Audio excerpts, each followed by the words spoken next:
Welcome investors, my name is Brock and I'm here for one reason, to make us all a lot of money.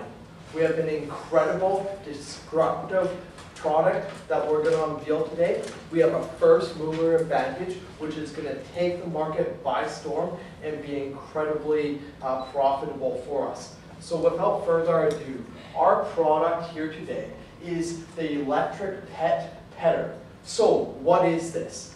Well, think of all the people that leave their cats, their small dogs at home all day long. Do we feel good about this? Absolutely not. Our pet owners, some of the most caring people that buy all sorts of little frivolous things, new little toys, new treats for their pets.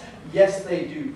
But what they need to do is make sure that those pets feel loved throughout the day and not just when they're home, which is when they'll play with their toy with their owners or be given those treats. So this is why we're introducing this pet petter, so that when pets are at home alone, they can go up. The great thing about this product is it's sensory based, so it can be put on all day long. The cat or dog walks up and actually gets some physical affection from the petter. So no more will you feel guilty about leaving your pet at home. It could be a Saturday and you're like, oh, should I go for this beautiful long nature walk? And you have your cat at home? No, you will not feel guilty because the pet petter is here. Happy for pet owners everywhere.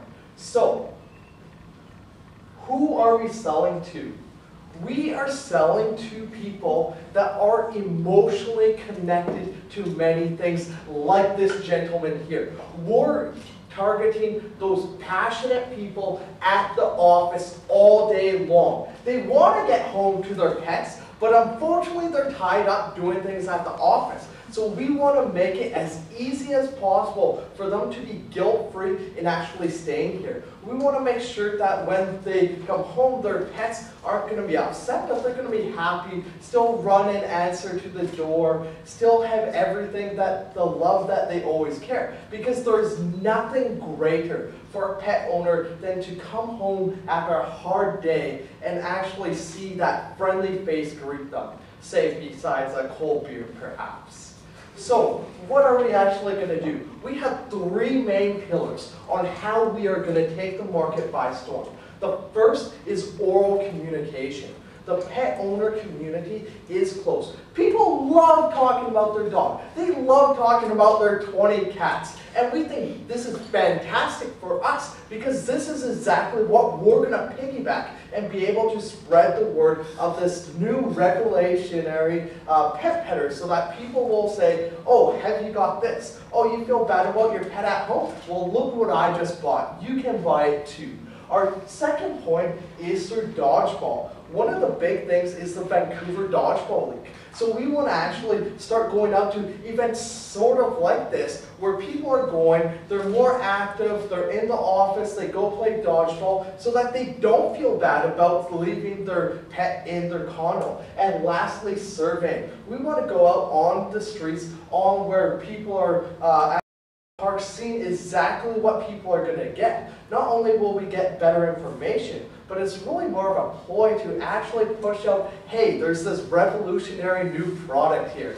Let us buy it. So this is something that's a great way to actually get more information and start pushing our product. Who is in our way?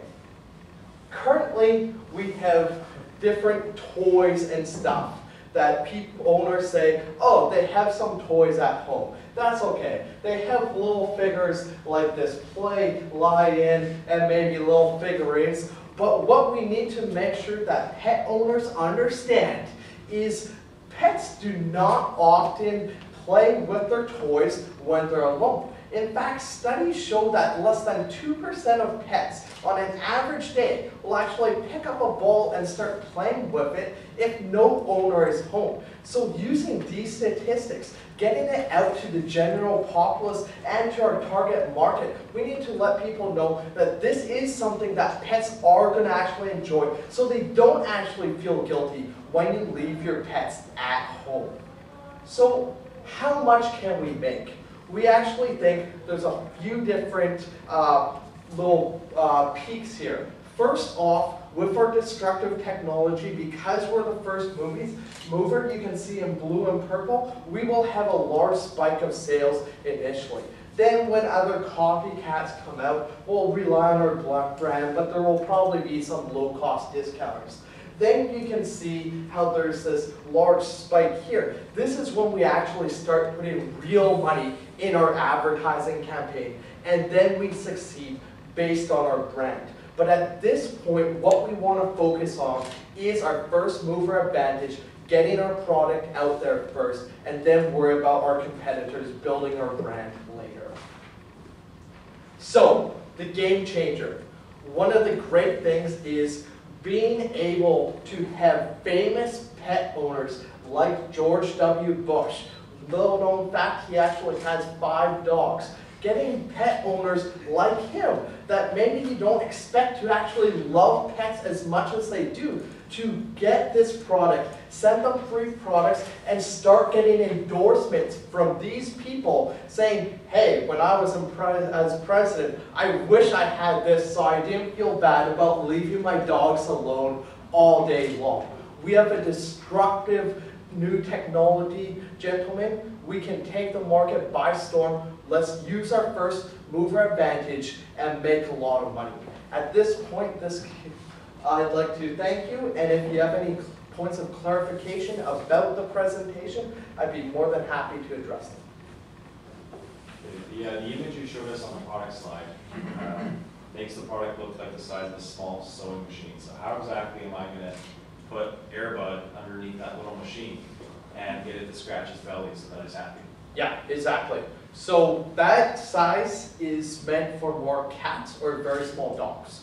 So we will actually have different sizes for different types of dogs and cats. The first one that we're going to launch is the one for those small pets, because generally you're not going to have a big dog in an apartment while you're working in the office all day. So this is the first product that we'll actually launch. We know it will be profitable with very little effort, and then we'll move on to more products later.